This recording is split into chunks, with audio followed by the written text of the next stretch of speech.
Nabanggit nga kanina ni Dean yung tumatakbong independent. Although ito hindi independent dahil may sariling partido. Pero very interesting ang kwento ni itong candidate JC De Los Reyes dahil dati na siyang tumakbong presidente at ngayon tumatakbo bilang senador. Bakit po kayo nagdesisyon, Ginoong De Los Reyes, na tumakbo bilang senador? Yeah, kasi po kailangan pa rin itulak yung plataforma at prinsipyo ng Kapatiran Party. Actually, ang kandidato naman, hinihiram lang ng partido yung katawan nila, yung mukha nila, yung bibig nila. Ang pinaka-importante, may kinakatawan sila ng mga prinsipyo at plataforma na sila mismo nagdadala. Kaya nga po, last elections, ang tawag sa akin, standard bearer. Because I bear the standard. Supposed to be, ganon. Kaya nga po, kailangan natin balik at saka yung Team Pinoy, kung yung mga kandidato ba nila, do they bear standards? No? That's the reason why we have to introduce responsible and accountable political parties. Yan po naman. Okay, salamat. We are being joined now by another senatorial candidate, Manong Ernie Maceda. Welcome po. Dating senador. Kahapon po sa inyo lahat. Si Senador Maceda, sinabi po kanina ni Mr. De Los Reyes na yung mga malalaking parties at malalaking koalisyon ay wala daw po talaga masyadong ipinapakitang clear stand. And ganun din po ang analysis ng ilan sa mga political analysts na akin nakapanayam na sa ating pong bansa nagre-rely sa hype and image and name recall, whereas yung totoong plataforma po at mga issues ay hindi masyadong natututukan. Well, hindi po totoo yung obserbasyon na yun. Dahil unang-una, meron pong malaking platform na it's in printed form. At ang slogan ng una ay sa una gaganda ang buhay. At yan ay pinapaliwanag ng siyam na kandidato sa iba't ibang aspeto ng buhay. Ako po, halimbawa, ang aking main program is job creation. Si Senator Zubiri is health and environment. Si Nancy Binay is taking care of the kids and education, etc. Si Mitos Pagsaysay, meron din siyang mga programa for scholarships, etc. So, maliwanag po na may plataforma kami. At individually, the 9 senators have their own special program, so to speak. Kung tanongin si Senador Maceda, sinabi po kanina ni Mr. De Los Reyes na yung mga malalaking parties at malalaking koalisyon ay wala daw po talaga masyadong ipinapakitang clear stand. And ganun din po ang analysis ng ilan sa mga political analysts na akin nakapanayam na sa ating pong bansa nagre-rely sa hype and image and name recall, whereas yung totoong plataforma po at mga issues ay hindi masyadong natututukan. Well, hindi po totoo yung obserbasyon na yun. Dahil unang-una, meron pong malaking platform na it's in printed form. At ang slogan ng una ay sa una gaganda ang buhay. At yan ay pinapaliwanag ng siyam na kandidato sa iba't ibang aspeto ng buhay. Ako po, halimbawa, ang aking main program is job creation. Si Senator Zubiri is health and environment. Si Nancy Binay is taking care of the kids and education, etc. Si Mitos Pagsaysay, meron din siyang mga programa for scholarships, etc. So, maliwanag po na may plataforma kami. At individually, the 9 senators have their own special program, so to speak.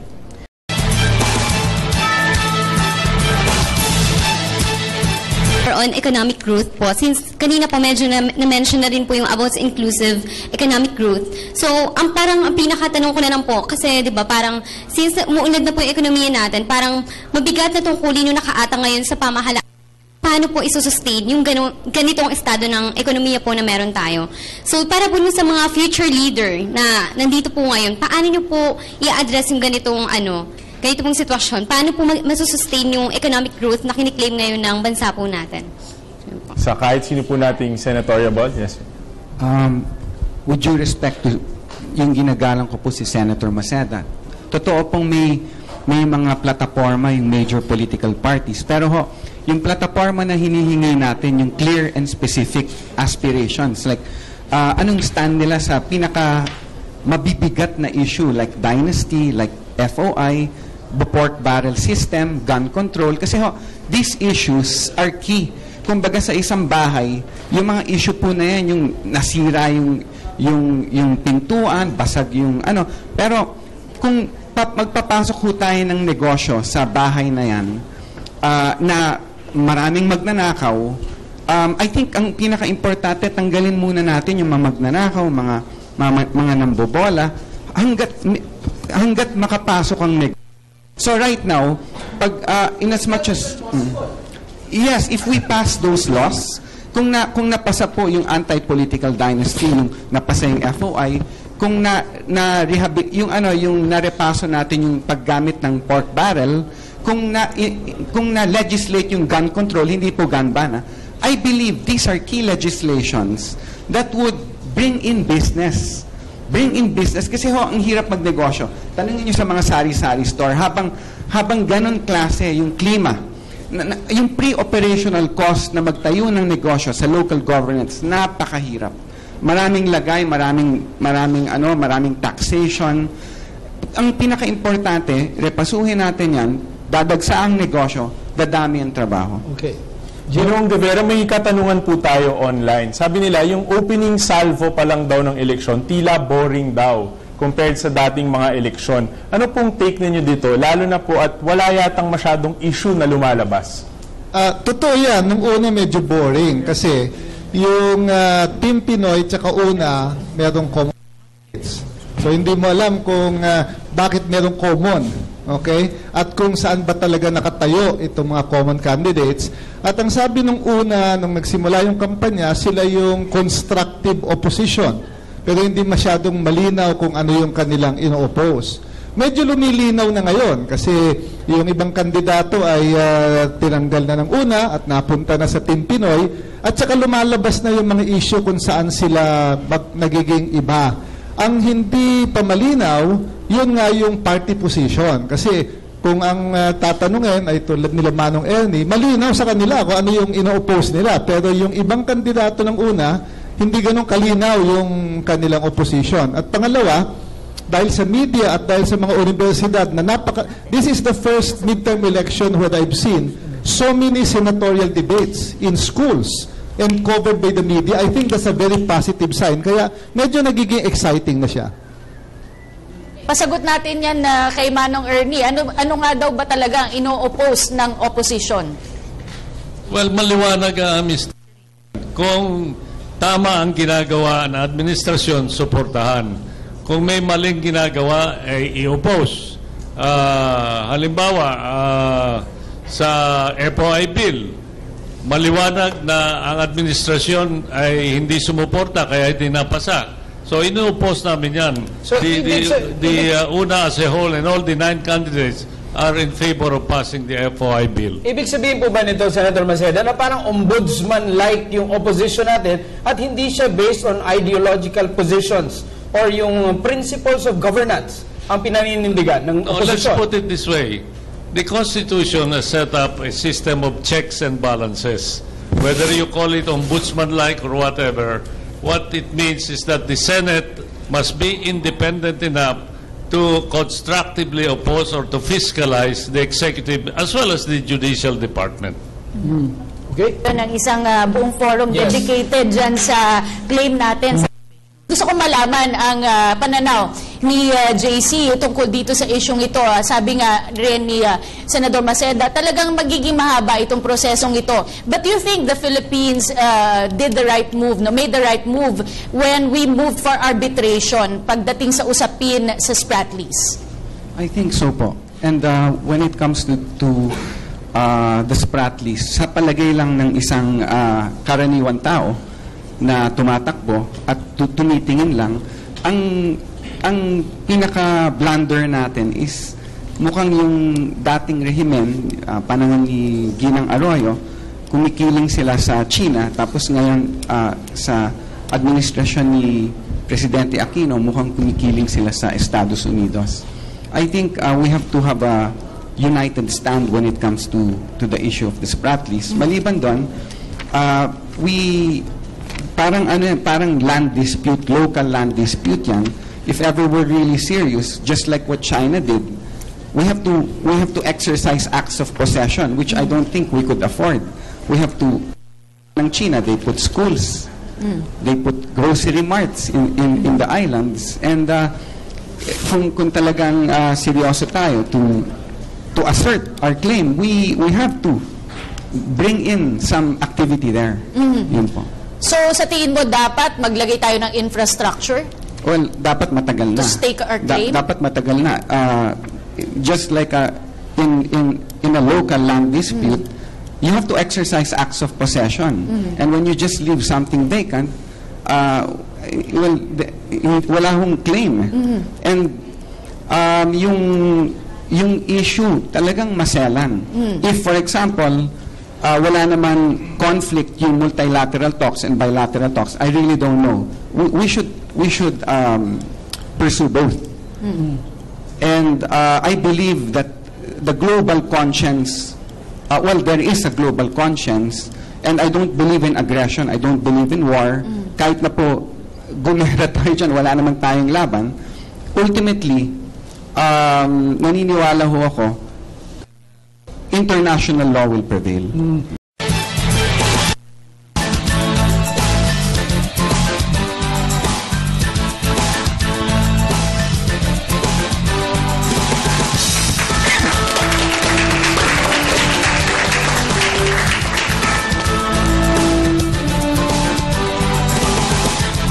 Napapagyaman ba natin, Cathy, ang ating demokrasya sa ating pinagdadaan ng political exercise at sa nagaganap sa media at sa mga pamamaraan pang nakikita natin? Alam mo, laging lumalabas sa mga diskusyon, Mark, itong influensya ng media sa ating electorate. At talagang nagagampanan nga ba natin ang dapat nating gampanan? Pero bago yan, we turn you over to Gio para sa ilang pamakatanungan mula sa ating mga manonood. Sige, bago tayo mag-online questions, tawagin natin ang isa sa ating mga studio audience, si Zel mula sa UST. Zel? Alam naman po nating lahat ng pagtakbo sa Senado ay kahalintulad ng isang sugal. Nais ko pong malaman na kung hindi man po kayo papalarin, will you still give support to the government and how? To our candidates? To our candidates. Any of our candidates? Okay. Yes, every Filipino gives support to the government, especially if the government is doing the right things. And every Filipino also, through the media, for example, through letters to the editor, through call-ins, and through social media now, can also criticize the national government. We need an opposition, we need critics to have a strong democracy. And what is dangerous if there are no more critics or no more opposition? And the citizenry plays a big role in fiscalizing and pointing out the deficiencies and mistakes Just of one government. follow-up, Senator. This past 3 years of the Aquino administration, are you saying na kulang tayo sa magagaling na kritiko? Palagay ko, we can afford to have some more. I've been writing a column for 3 years and I've been criticizing. Okay. Sino pang gusto sumagot? It's for you guys. Anyway, sa akin ho, since 1995, when I was 25, I'm 43 now, I've been very active in the political mainstream.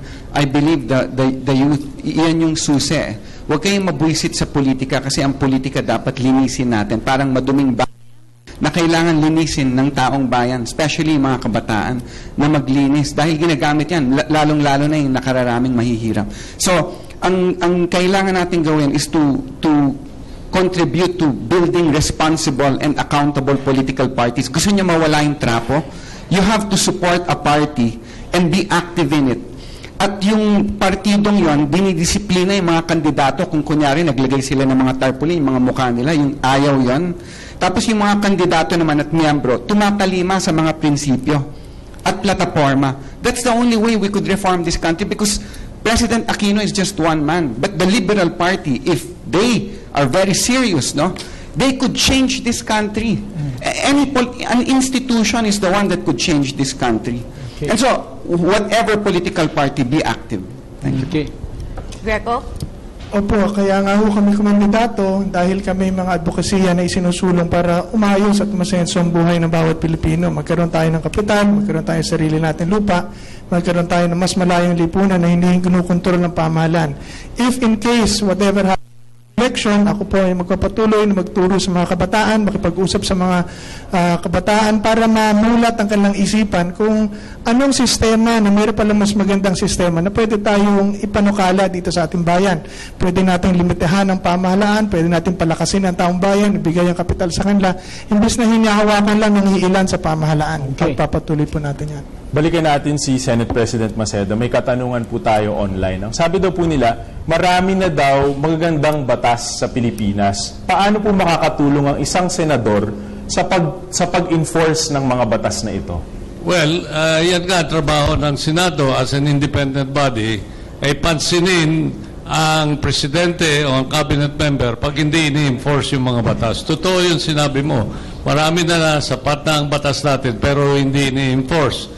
At maski sa budget, alam ba ninyo na 65% lang ng budget ang nagagamit ng mga different departments. Kaya maraming savings Hindi nila magamit yung budget na binibigay sa kanila. Maraming salamat. Para po kay Ginoong De Los Reyes, sir, dapat pa po bang aspeto ng relihiyon sa binubotong kandidato? Good question. Every election, kada election po, yung mga botante dapat. Actually, isang tanong sa botante is paano mo susukatin ang integridad ng kandidato? Yun ho yung pinaka-hamon sa isang botante. Paano natin makikita yung integridad nito? So, relihiyon, meron ho tayo sa Constitution, religious freedom. Ang ibig sabihin nun, konsyensya. Ginagalang natin ang konsyensya ng bawat kandidato, bawat membro ng lipunan. So, importante ho yan. Hindi ho ibig sabihin separation of church and state. Hinihiwalay mo sa kandidato yung kanyang konsyensya. Protection ho yung separation of church and state sa relihiyon, hindi po sa estado. Protection sa relihiyon. Okay. Maraming salamat. Tawagin naman natin si Alexis Bondok mula sa Lyceum, Batangas.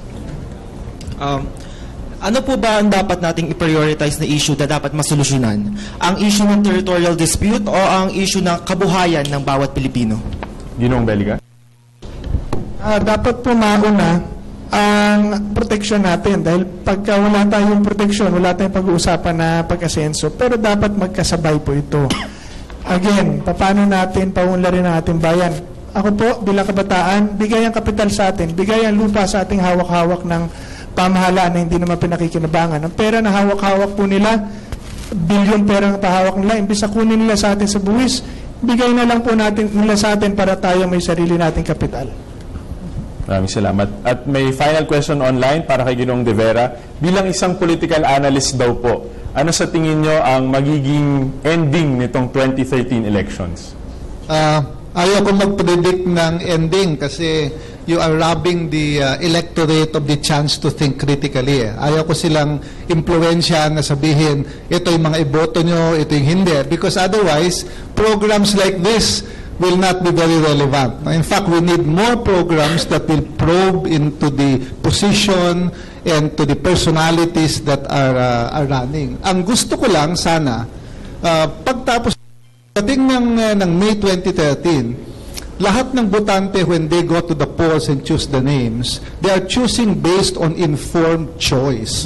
Meaning they have the full range of information available and they will make the judgment not on how their candidates look, how they dance, how they talk on television, but on substantive issues that they carry. And this is a responsibility that all of us have to participate in.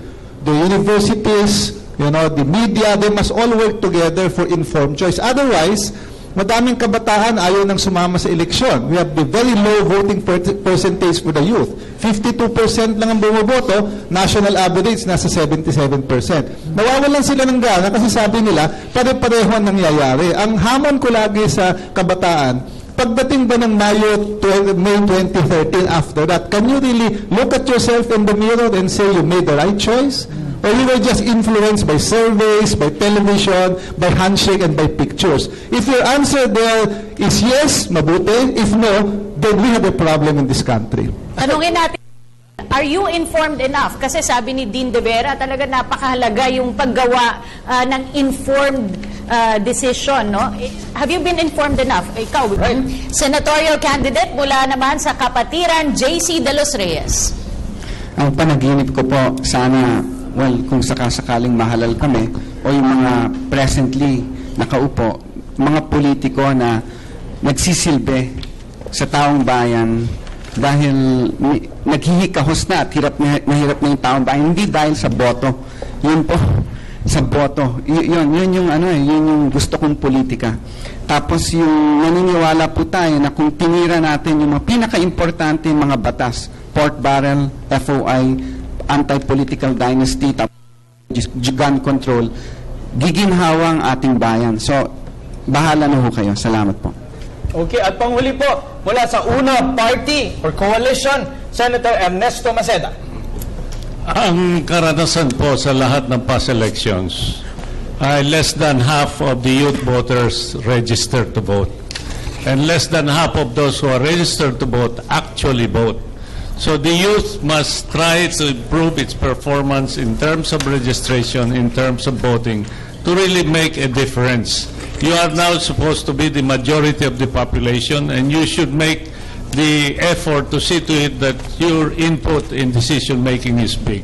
I would like to tell you that I have programs for the youth, including increase in scholarships and including a students' discount for junior citizens and students.